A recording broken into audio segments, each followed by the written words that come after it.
말 다 같이 보겠습니다. 네. 나의 다단계 인생. 그 시작과 결말. 허성정. 고구려의 저자. 최근 다단계와 관련된 일련의 사건들이 여기저기서 회자되고 있다. 왜 하필이면 다단계인가? 한치 앞을 내다보지 못하는 우리의 삶이 늘 불안하기 때문일 것이다. 다가오지 않은 미래에 대한 불안은 개인의 삶을 더욱 강턱하게 만든다. 그래서 뭔가 모르게 쫓긴다. 남들은 달리는 것 같은데 나는 느린 보인 것만 같다. 그래서 허겁지겁 달리다 구렁텅이에 빠지고 장애물에 넘어지기도 한다. 미래에 대한 불안은 카더라 통신엔 귀를 기울이게 한다. 돈이 된다 카더라.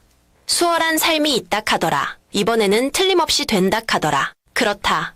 힘든 세상에 이 말보다 달콤한 말은 없을 것이다. 1990년대 초반이었다. 그때 나는 당시 상당히 괜찮다는 증권회사의 직원이었다. 그즈음 우리 6형제 중 3형제가 재팬라이프라는 다단계에 빠져 있었다. 나는 3형제를 구원해야 한다는 신성한 사명감을 가지고 있었다. 어느 날 나는 작심하고 형님들이 빠져 있는 다단계 설명회장 한가운데로 들어갔다. 강의장에 들어갈 때는 비장한 각오였는데 나올 때는 그게 아니었다. 내가 다단계 이론의 강의에 훅 빠져버린 것이다. 나는 바로 책방으로 달려가 소위 다단계에 관한 3권의 책을 사들고 돌아왔다. 그 책과 함께 다단계 공부에 들어갔다. 우리 형제들을 구원하러 갔다가 내가 다단계에 붙들리고 만 것이다. 그로부터 나의 다단계 인생은 시작되었다. 장장 20년을 넘게 나는 그곳을 기웃거리며 기회를 엿보았다. 그러나 번번이 실패만 할 뿐 기회는 오지 않았다. 내가 다단계의 늪에서 구출된 것은 2018년 가을이었다.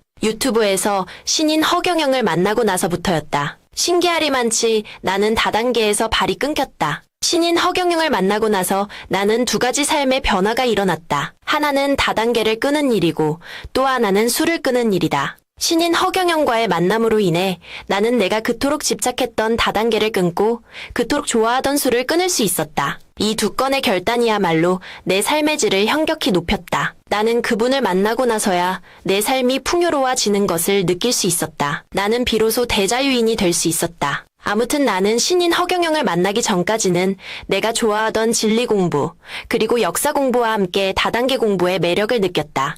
그리고 그 다단계에 많은 돈을 집어넣었다. 그리고 많은 시간을 투자했다. 결과는 거의 꽝이었다. 얻은 것이 너무 없었다.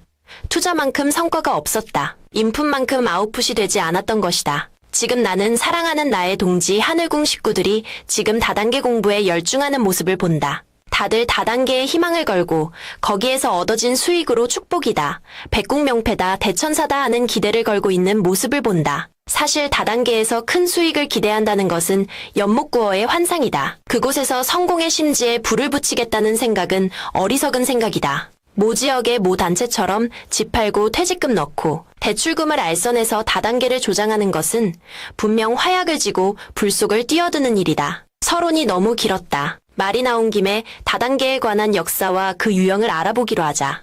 그리고 다단계의 어떤 점에 우리가 유의를 해야 하고 어떤 심리에 우리가 당할 수 있는지 그 점을 살펴보자. 그리고 우리의 삶을 어떻게 살아야 하는지 다단계라는 프리즘을 통해 보기로 하자. 다단계에는 크게 물류 다단계와 금융 다단계로 구분할 수 있다. 물류 다단계는 글자 그대로 물건을 매개로 하는 다단계이다. 금융 다단계는 금융이자를 매개로 하는 다단계이다. 일반적으로 말하면 본질적 의미의 다단계는 물류 다단계로 보는 것이 정석이다. 1. 물류 다단계의 현황. 물류가 되었든 금융이 되었든 다단계 판매는 일반적으로 네트워크 마케팅이라 불리운다. 다단계는 상품이나 서비스를 총판이나 대리점 또는 소매점 유통을 통해 판매하는 방식이 아니다. 제품의 체험을 통해 가입한 회원들이 개인 조직을 만들어 무점포 방식으로 판매를 한다. 이 판매 방식은 1980년대부터 한국에 들어오기 시작하였다. 이 유통 방식은 생산자, 총판, 대리점, 소매점을 통해서 제품이 유통되는 것이 아니다. 다단계 판매 방식은 큰 자본을 투자하지 않고 개인의 판매 실적으로 점포 없이 제품을 소비자에게 직접 전달함으로써 중간 유통 과정을 생략한다. 1990년대 들어서는 일본에서 들어온 재팬라이프나 산용산업 등이 불공정한 판매 방식을 사용하여 과도한 가입비를 요구하는 등 상당한 부작용을 일으키는 문제가 발생하였다. 언론은 이러한 피해를 주는 업체를 피라미드 판매라 칭하고 경각심을 주었다. 한국 정부는 1994년 다단계 판매에 관한 법률을 제정한다. 이때부터 다단계가 공인을 받으면서 국내 유통업계의 한 축을 형성하였다. 2000년대 들어서 다단계 회사는 자본금을 5억 이상 출자하도록 하였다. 또 직접 판매 공제 조합에 가입하도록 조치하였다. 그런 가운데서도 2008년에는 의료기 다단계를 하던 조이팔 사건이 터져 무려 5조 원에 달하는 천문학적 숫자의 사기 사건이 터진다. 당시 이 파장은 너무나 컸다. 2024년 현재 공식적으로 다단계 판매 라이센스를 취득한 회사는 120여 개다. 회원 가입자는 대개 700만 정도로 보고 있다. 이 금융 다단계의 한계. 물류 다단계는 대부분 합법적 다단계 마케팅이다. 생산자와 소비자를 직접 연결해 좋은 제품을 저렴하게 구매할 수 있게 하고 구전 마케팅에 대한 대가를 소비자에게 지불하는 마케팅이기 때문이다. 이에 반해 금융다단계는 유사수 신행이나 불법 피라미드로 처음부터 고수익을 미끼로 던진다. 은행의 적금금리 2%보다 100배 이상에 해당하는 금리를 보장한다고 하여 투자자로 하여금 환상에 빠지게 한다. 대부분의 참여자들은 결국 커다란 재정적 손실을 초래하게 하는 폰지 사기에 걸리고 만다. 폰지 사기란 1920년대 찰즈 폰지라는 사람의 사기 행각에서 유래했다. 찰즈 폰지는 이탈리아인으로 미국으로 건너온 뒤 제1차 대전으로 환율이 크게 변동하는 국제 우편요금 쿠폰을 이용하여 투자 자금을 끌어들였다. 폰지는 투자자들로 하여금 45일 후에 원금의 50%를, 90일 후에 원금의 100%를 지급할 것을 약속하고 투자자를 모집했다. 찰즈 폰지는 몇 개월 만에 무일푼에서 갑부가 되었다. 그러나 이 사업의 실상은 뒤에 투자한 사람의 돈으로 먼저 투자한 사람의 수익을 지급하는 금융 피라미드였다. 지금도 폰지 사기라는 말은 뒤에 투자한 사람의 돈으로 먼저 투자한 사람의 수익금을 지급하는 금융 다단계를 가리킨다. 2008년 미국의 나스닥 상장거래소 회장을 지낸 버나드 매도프도 폰지 사기로 체포되었다. 매도프는 1960년 자신의 이름을 딴 증권회사를 설립한 뒤 20년 가까이 신규 투자자의 돈으로 기존 투자자에게 수익금을 지급하는 방식으로 최대 650억 달러, 80조 원에 달하는 폰지 사기를 벌였다. 한국의 시중은행도 천억의 손해를 보았다. 지금도 한국에는 은행의 적금금리 2%보다 무려 100배가 넘는 이자를 준다는 금융다단계가 판을 치고 있다. 하루에 1%의 이자를 주고 한 달이면 20%의 이자를 준다고 선전한다. 결국 1년이면 240%의 이자를 지급하는 것으로 투자자들은 유혹한다. 이것은 너무나 상식 밖의 일이다. 시중의 적금금리 2%보다 100배를 준다는 논리. 앞에서 찰스 폰지가 3개월 만에 원금을 이자 형태로 돌려준다는 것과 거의 유사하다. 문제는 여기에 걸려 넘어간 우리 하늘궁 식구들도 많다는 점이다. 모두 환상을 쫓고 있을 뿐이다. 정신을 차릴 일이다. 3투자의 3대 원칙. 투자에는 3대 원칙이 있다. 수익성, 안정성, 황금성이다. 수익성은 우리나라 기준금리가 대개 0.5%이기에 은행의 적금금리는 1.5 내지 2%가 적정 수익률이다. 안정성은 원금이 보장되는가 여부다. 황금성은 언제든지 현금화할 수 있는지 여부다. 투자의 3대 원칙 중 가장 중요한 것은 안정성이다. 은행 적금 이자율 2%보다 더 높은 이자를 준다는 것은 모두 의심해야 한다. 폰지 사기와 같은 돌려막기 금융 사기를 조심해야 한다. 거듭 말하지만 폰지 사기란 신규 투자가의 돈으로 기존 투자자들에게 이자를 지급하는 다단계 금융 사기다. 피라미드 금융 다단계는 초기 참여자가 후속 참여자의 투자금으로 이익을 보는 형태이기 때문에 신규 참여자가 줄어들면 결국 수당을 지급하지 못하고 후속 참여자들이 피해를 보는 구조이다. 고수익 보장이라는 문구로 인간의 욕망을 자극하는 교묘한 마케팅에 속아서는 안 된다. 투자를 할 때는 투자의 3대 원칙을 상기하면서 신중해야 한다. 다단계 사기는 주로 무료와 공짜 심리로 유인한다. 이유 없는 공짜는 없다. 의심은 최선의 방어책이다. 금융 다단계는 거의 폰지 사기로 보면 된다. 온라인 상위 부업이나 재테크라는 이름으로 유인되는 폰지 사기에 주의할 일이다. 4다단계 피해의 유형과 특징. 다단계의 유인 수법은 고수익 안정 같은 미끼로 가입 투자 구매를 유도하고 하부 모집을 통해 수익을 창출하는 구조를 이용하는 방식이 핵심이다. 피라미드식 금융 다단계의 방식은 초기 참여자에게 큰 수익을 제공하는 것이 특징이다. 그러기 위해서는 신규 회원 모집이 필수 조건이다. 지인과 인맥을 통해 신규 투자자 유치에 집중한다. 합법적 다단계 판매로 위장하며 복잡한 수익 분배 방식과 높은 수익률을 강조한다. 소액 투자로 신뢰를 쌓은 뒤 고액 투자로 투자를 유도하는 계단식 수법을 사용한다. 온라인상에서는 단기간의 재테크와 고수익 보장 등으로 유인한다. 금융 다단계 마케팅의 또 다른 특징은 유사수 신행이다. 유사수신행위란 은행이나 금융기관이 고객으로부터 예금을 받는 것과 유사한 방식으로 자금을 모집하는 행위를 말한다.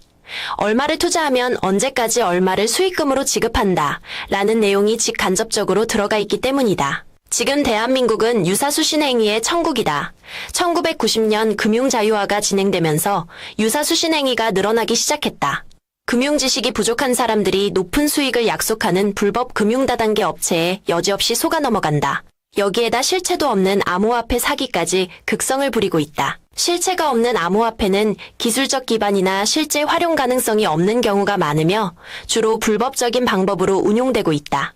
암호화폐 사기 역시 고수익을 보장하며 복잡한 용어인 블록체인, 탈중앙화, 스마트 계약 등의 용어를 구사하며 혁신적 인상을 주지만 실제는 그러지 않는 경우가 많다. 또 암호화폐는 ICO라는 공개 발행을 통해 자금을 모집하고 있다. 그러나 공개 발행을 하고 난 이후에는 대부분 시세가 급락하는 것이 현실이다. 암호화폐 사기는 국경을 초월한 디지털 금융범죄로 이루어지기 때문에 사기 행위가 적발되더라도 피해를 회복하기 어렵다. 5결론을 대신하며 이상은 다단계의 역사와 이론을 전개한 것 같지만 사실은 내 삶의 궤적이다. 처음 우리 삼형제들의 구원을 위해 다단계 강연장에 갔다가 거꾸로 다단계 이론에 내가 매료되어 1세대 물류 다단계, 2단계 금융 다단계, 3단계 코인 다단계까지 전전하며 좌충우돌 살아왔던 내 삶의 모습이다. 꿈이었다 생각하기에는 너무나 아쉬움이 남아 가슴 태우며 기다리기엔 너무나도 멀어진 그대. 사랑했던 마음도 미워했던 마음도 허공 속에 묻어야 할 슬픈 옛 이야기. 그렇다.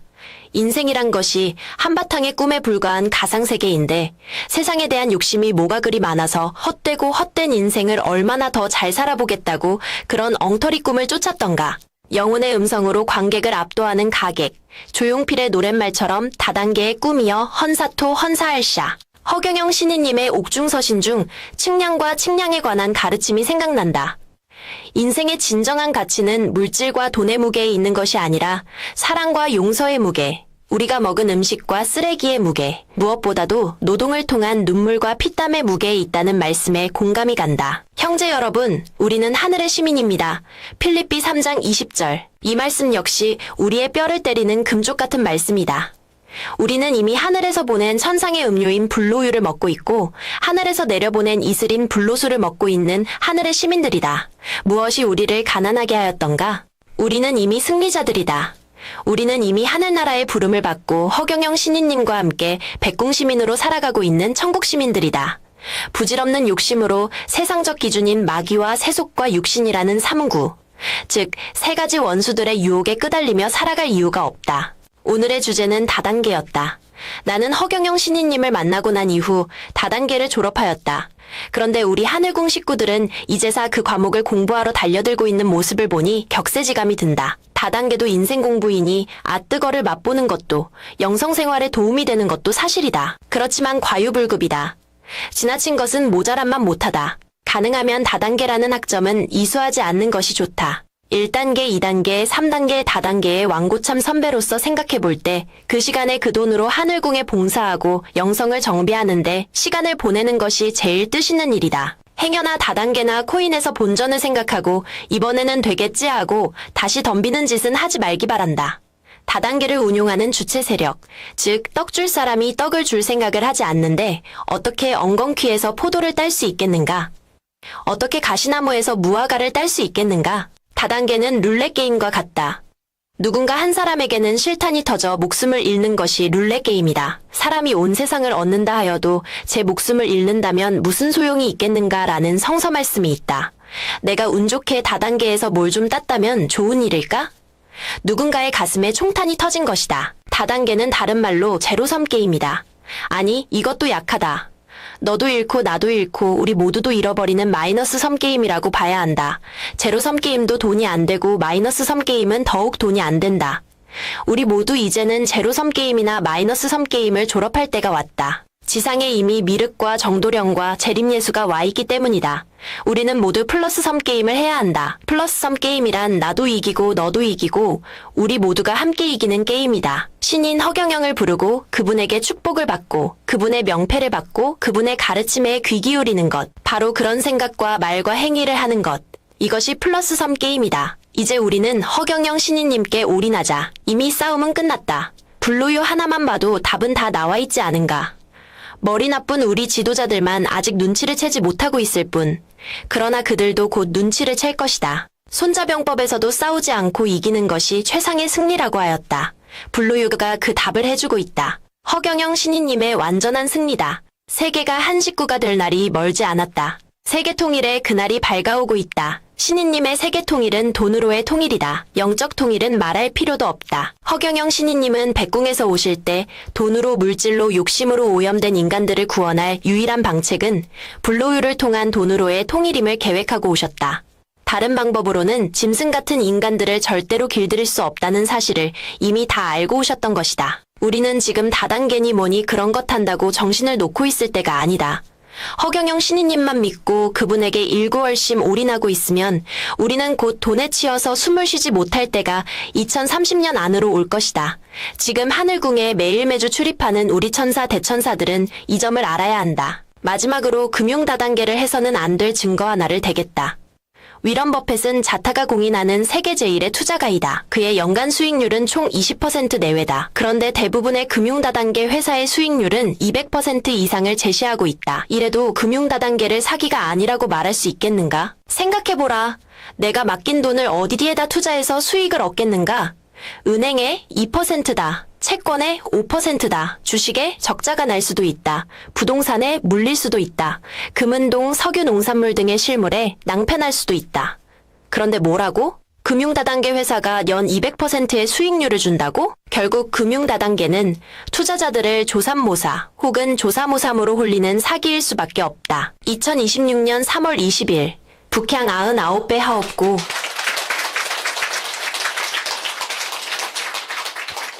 네, 오늘은 허성정님께서 다단계에 대해서 연구한 글을 쓰셨네요. 다단계에서 큰 수익을 기대한다는 것은 연목구의 환상이고 결론은 다단계란 학점을 이수하지 않는 게 좋다라는 것입니다. 그리고 그럴 시간에 하늘궁에 봉사하고 영성을 정비하는데 시간을 보내는 게 더 뜻있는 일이다라고 허성정님의 글을 주셨습니다. 다단계 하시는 분들은 특히 금융 다단계 하시는 분들은 이 글을 그냥 지나치지 마시고 단디 들으시기 바랍니다. 오늘 또 좋은 글 써주신 허성정님께 네, 격려의 박수 올려주십시오. 감사합니다.